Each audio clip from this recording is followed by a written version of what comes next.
Good morning, friends. How are you on a Saturday morning? So, welcome you all on this headline analysis program that I actually present to you every day in the morning. And by the way, I'm live, and you can actually send in your comments, your suggestions.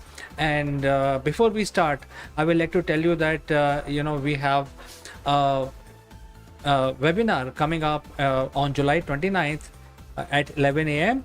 This webinar is about sharing some thoughts, sharing some tips and tricks of setting up a successful business in 2023 and beyond.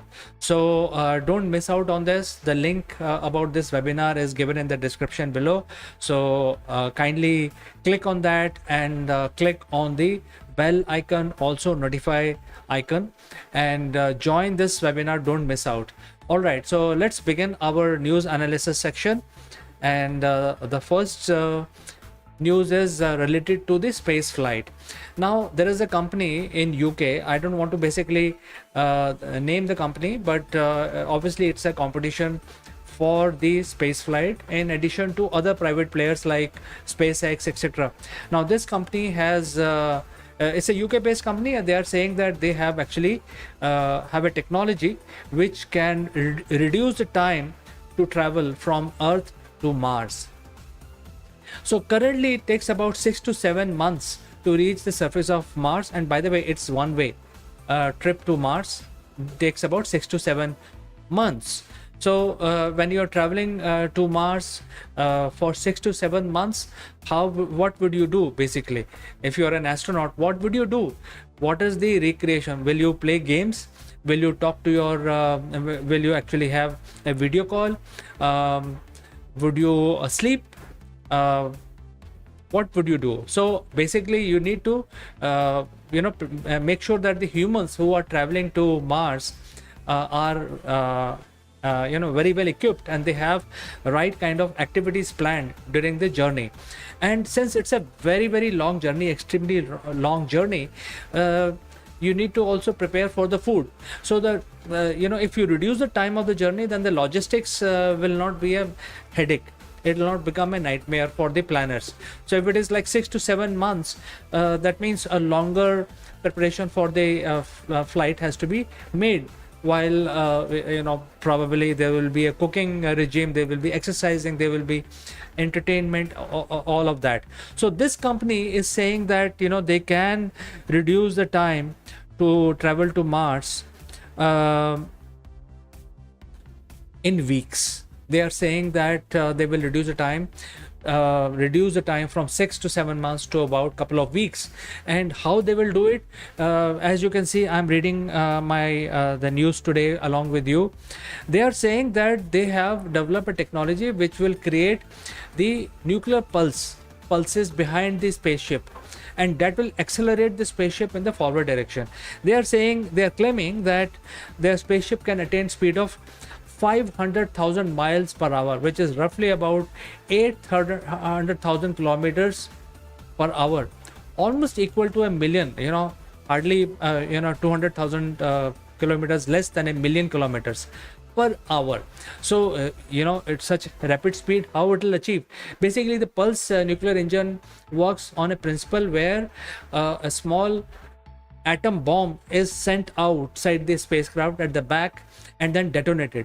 And why we call it pulse? Because these are the pulsating nuclear reactions.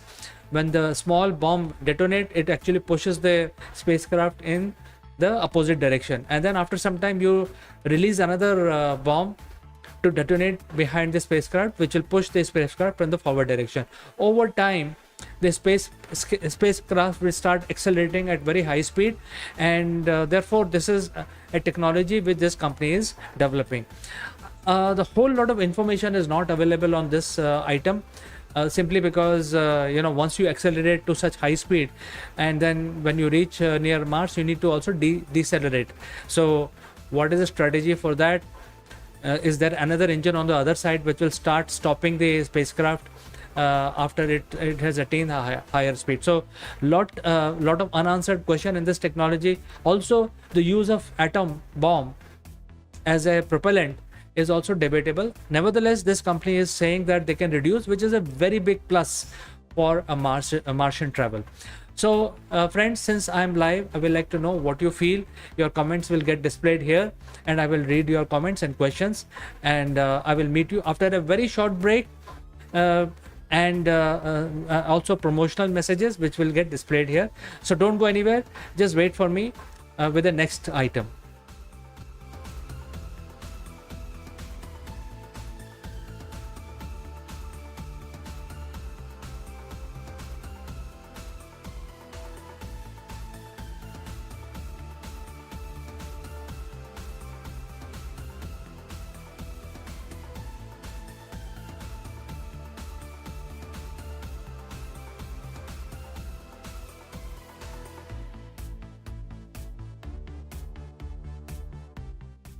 Friends, all the promotional messages links are given in the description below. So if you're interested in Shopify or joining the webinar or also engaging Akulmach for your brand promotion, the links are given in the description below. All right. So the next news item is related to G20. Now, a couple of days back, I told you about G20 being asking for tax sharing, tax sharing for MNCs, and also the energy distribution across the countries. So this meeting has concluded how much energy distribution has to be planned between the countries, between the G20 members, and there was a long marathon discussion. Everybody presented their point of view. However, the panel failed to reach the consensus, and therefore this is something which has not proceeded further. The next information is that the German reaction and the Indian reaction on the Russian-Ukrainian war. So in my opinion, what is happening here is that the Russian-Ukrainian war is basically a commercial war. Basically, everybody's making money, and somebody's fighting somebody. So above all, I mean, this war could have ended within first week itself, but all powers are making sure that the war drags on, and because there is so much of consumption of arms and ammunition. So a lot of these companies, and most of these companies are listed, the arms manufacturing companies are listed, so they are making money, and because of this boom in their economy, the stock market is also booming, the economy is also booming. So for the sake of economy, people are actually fighting. Probably this is a fake war. Somebody asked the question, is this a fake war? This could be. I don't have an opinion because I'm such a small fry when it comes to a geopolitical situation in that area. So maybe this is a fake war. We don't know. So like to know your thoughts, your comments. What do you feel about Ukraine-Russia war? In my opinion, it looks like a fake war. If it was a real war, they could have ended it in 1 week. If somebody has to get defeated, war cannot drag on, because war is a very expensive proposition. The entire supply chain has to be maintained. So very fact that it has been going on for more than a year shows that both parties don't want to resolve it. So I think it's a fake war. I would like to know from you. And before I move on to the next item, I will take a short break and be right back with you.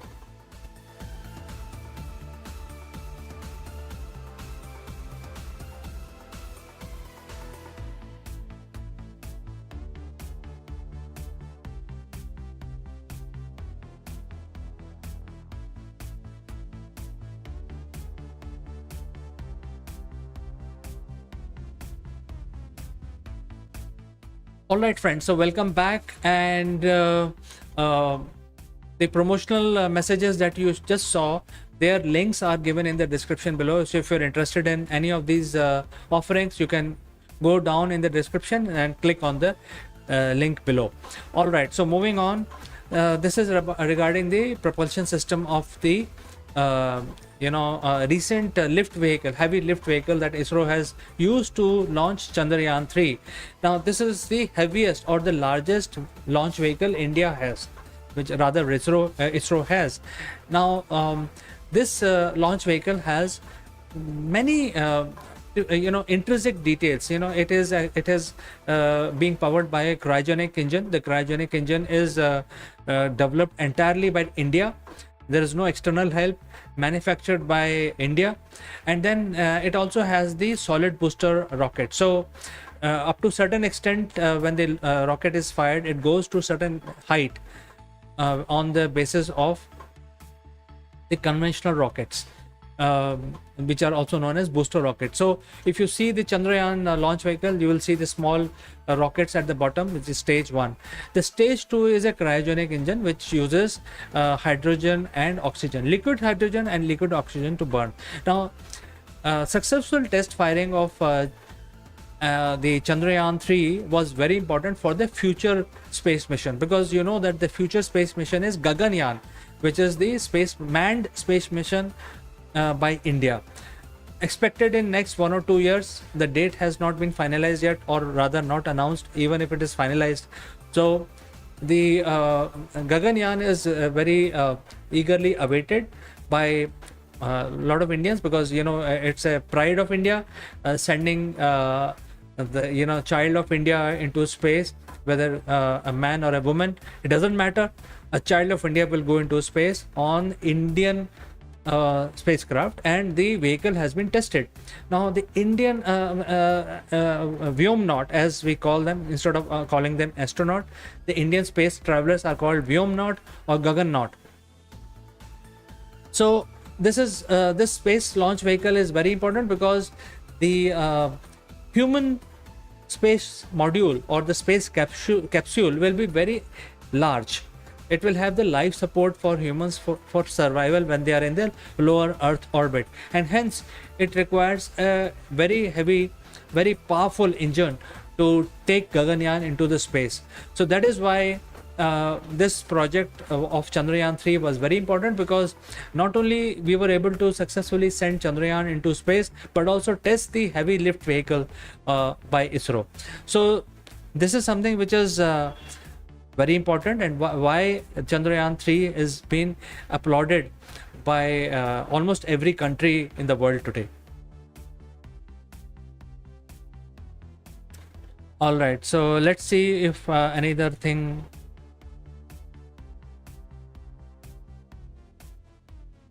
So now this is interesting. There is an ancient river on Mars paving way for search of life outside Earth.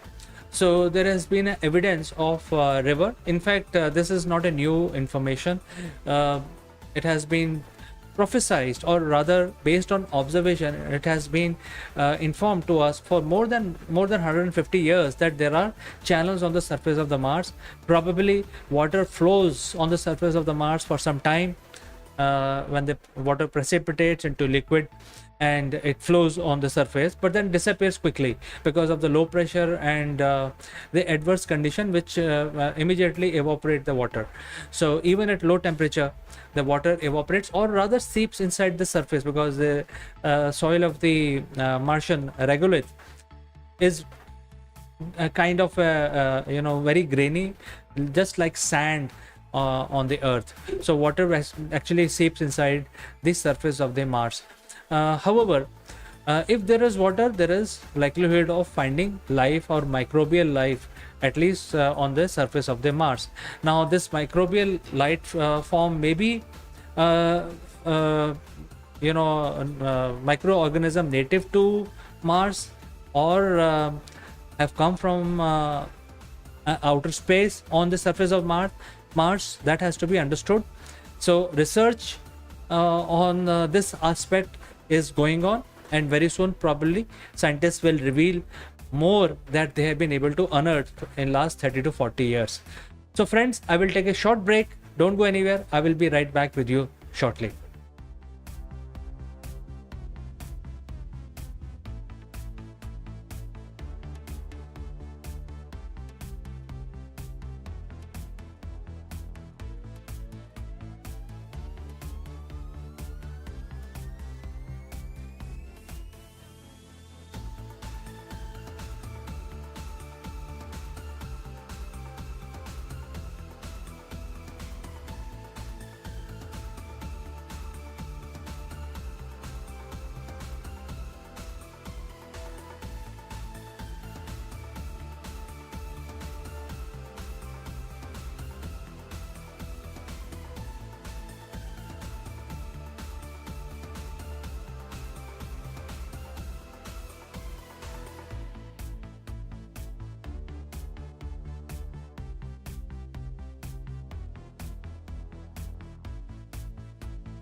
Welcome back, friends. And we know that the judiciary in India is very vibrant, absolutely independent, and they don't report to any government agency or any government department. So it's very, very independent, very vibrant, very mature, has a history of more than 300 years of operating in the current format, even though laws might have undergone some changes.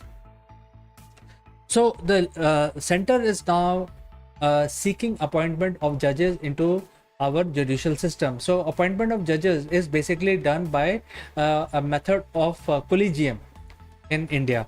It's basically more of a advisory rather than an order.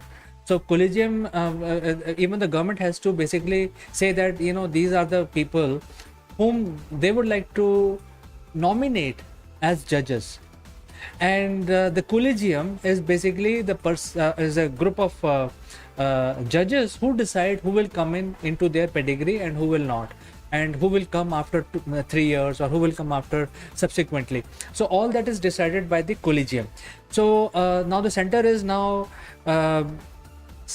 trying to appeal to the collegium that they would like to have more socially diversified judges, so that the complex issues of Indian people, there are different diversified states in India. So each state bring its own nuances, and there could be a lot of local issues which may be important. So while making a judgment, judge has to be aware of these local issues, and therefore the central government is now seeking diversity in the type of judges which will reach and after the collegium, and then eventually be appointed to give verdict on various cases depending on the nuances and sensitivity in India, so that not only one type of people who will get precedence or more favor, all kinds of nomination, all kinds of representation is also provided in the judicial system. So this is what the latest on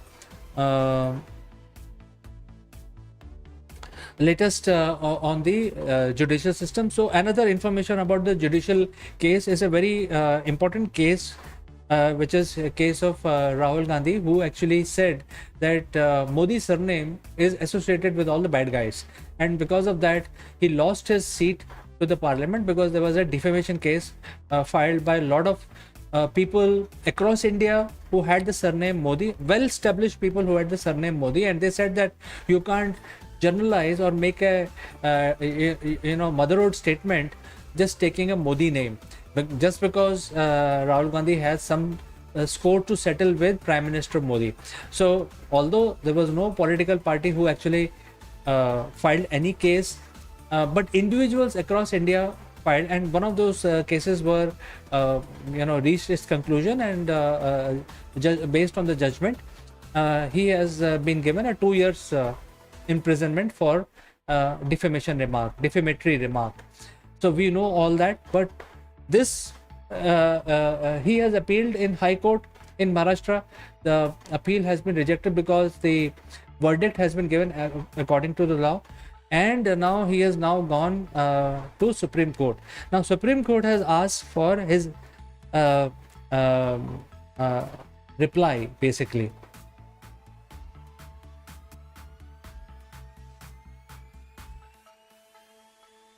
Gujarat's reply on Rahul's comment.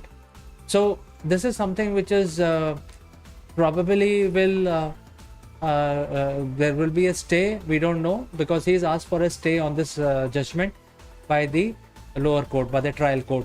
So whether the stay will be given is to be seen. I think the Supreme Court is asking for some clarification on this case. Although the case is very crystal clear, it is not a very difficult judgment. It's a very simple thing. There are videos. He spoke in public, in a public rally. Several videos, candid cameras, mobile videos, etc. Whole lot of evidence. The entire internet is, buzzing with the evidence. So judges did not had any difficulty in carrying out the judgment, which is as per the law. So if any other person would have said something defamatory without any proof, he would have been sent to jail for 2 years. So this is in accordance to the law. We'll wait and see what happens in this particular case. So friends, I will be back after a short break. Don't go anywhere.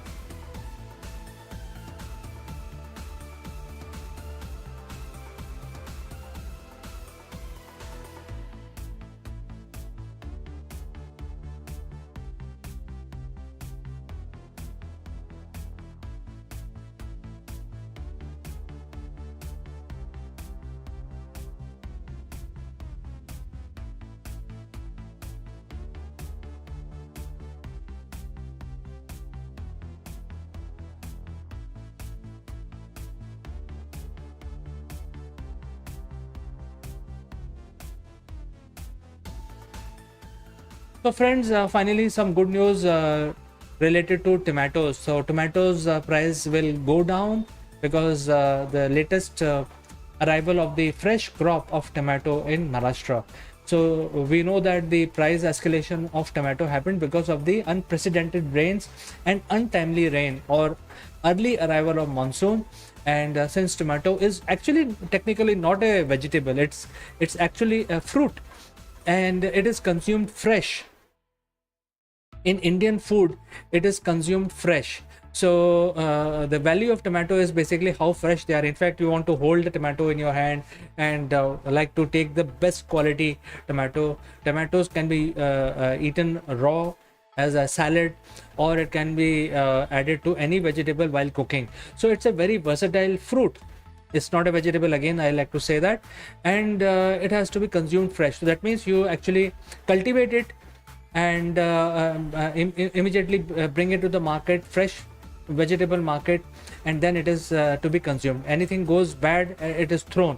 So because of this characteristic of this particular crop, the tomato price did not reach the market, and hence there was scarcity of tomato because of the unprecedented rains which happened untimely.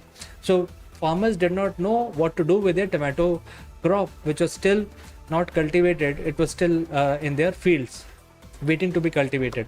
So this is exactly the reason, and now the Maharashtra government is saying that their farmers are going to bring fresh crop into the market that will reduce the price inflation which has hit the tomatoes and taken tomato out of the reach of many people across India.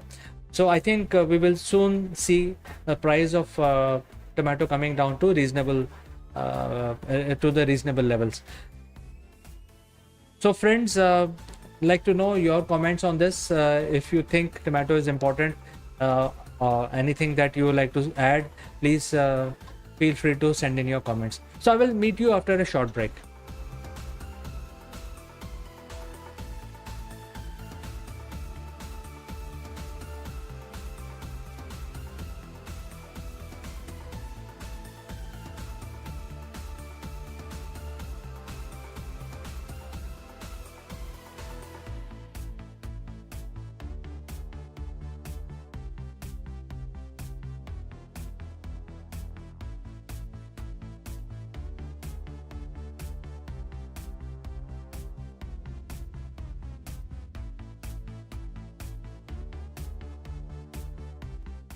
Welcome back, friends. And if you are interested in any of these promoted products, the links are given in the description below.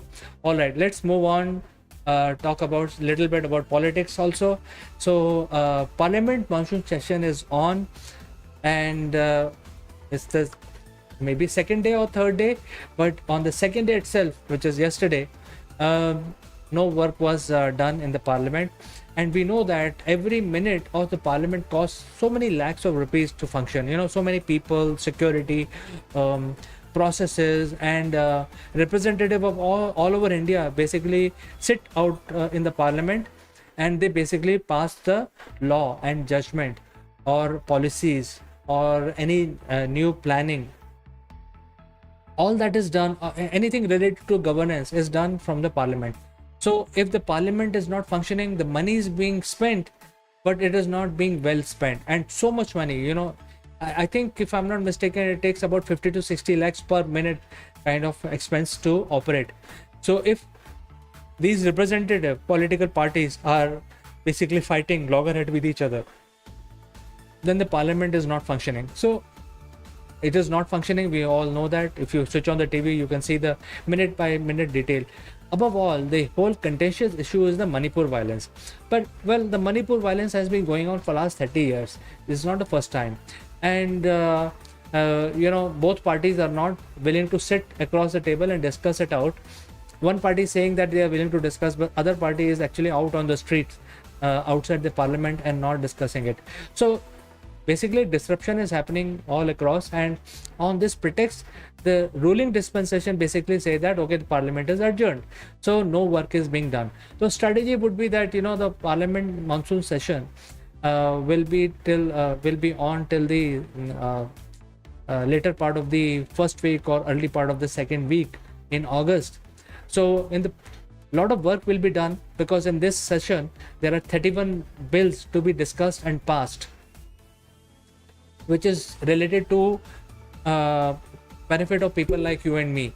So what will happen in last 3 to 4 days, the ruling dispensation will pass all the bills because they have the majority, they will pass it. But until such time, a lot of money is being wasted, a lot of news being created, a lot of ruckus is also being shown on the TV. So this is going on when it comes to parliament.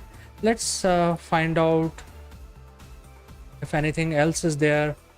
All right, so a lot of politics, but let's find out. All right, so I'm now looking at the global politics. So Pakistan is a completely cash stripped nation. Their loans and financial deficit is more than their total forex, which is absolutely critical for a country to survive. If the money that has to be paid to the people who have given them loan is more than their money which is coming in, which is mostly forex. Forex is an important aspect of how much a country is making. So if that is happening, they are in a dire strait. Considering all this, we know that this has been going on for many years now in Pakistan. People don't have basic money for basic requirement. I mean, there is a lot of disparity in Pakistan. There are ultra rich people who are extremely rich and really top of the society, who don't care about this scarcity of things because they have the money, they can afford it at any cost, or they can move out to any other country, because Pakistan as a nation allow dual citizenship. So a lot of people actually who are well off, they actually take the citizenship of another country like Canada or UK, and they immigrate to those countries in case something goes wrong in Pakistan. So they are the people who with means, and they are the people who don't care. But majority, 90% people in state of Pakistan in a very bad situation right now, because they don't have money for basic requirements, basic needs. And therefore a lot of issues people are facing.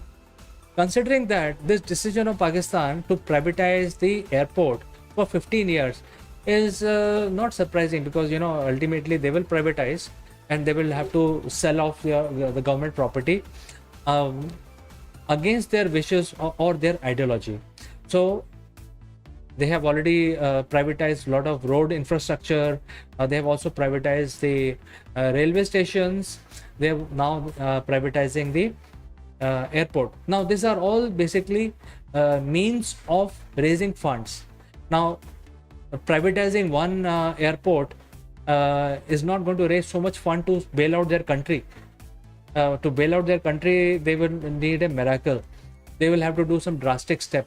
There's privatizing one road, one airport, one railway station, or selling off their government cars is not going to fill in the gap. It's like a stopgap and making fool of the people that they are doing something. But essentially this is not sufficient.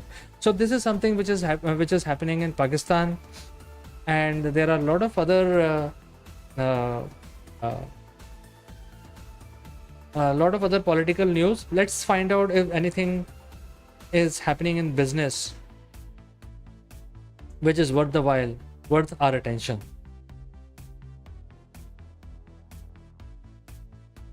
All right, so today is Saturday, and not much of activity happening in the business. It's a holiday, so friends, I've come to an end of my program. Anyway, my time is also up, as you can see. And if you have any questions or any suggestions on the subject that we discussed today, feel free to send in your comments. I will take your questions tomorrow's session at 10. So I like to say goodbye for today. Have a nice Saturday and catch you tomorrow morning at 10 a.m. Bye bye for now.